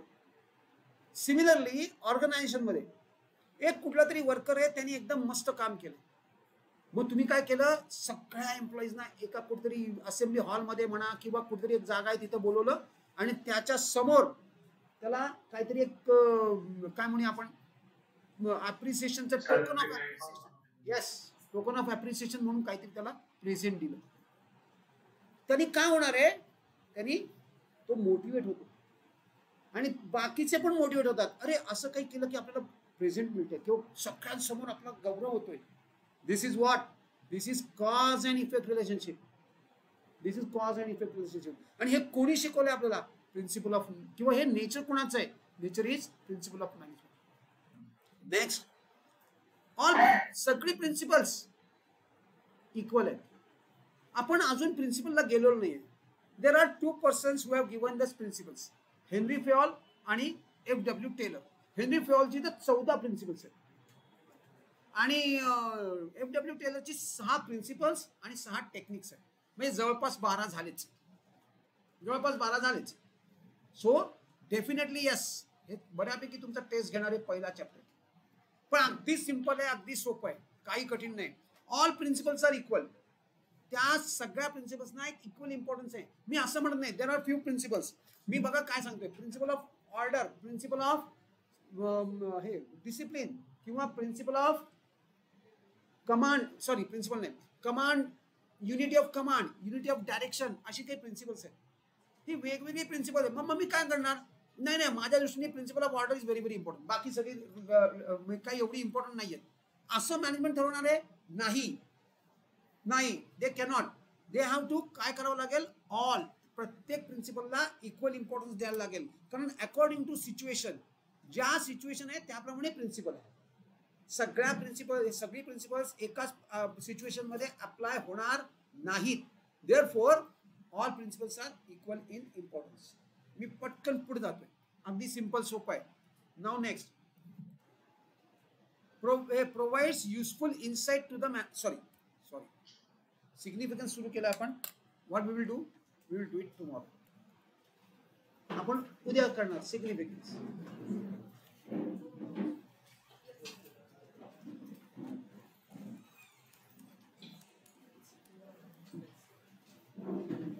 चलो बाय बाय बाय. युट्यूबवर टाकतो उद्या 9 आणि उद्या फायनल अकाउंट्स आपल्याला करायचं आहे आणि होमवर्क चालू होणार. हो आता काय किती दिवस झाले, डोंट वरी, तुला होमवर्क असाइन होईल, करू शकते 2 दिवसांनी, त्याचा काही प्रॉब्लेम नाही. येस येस बोल.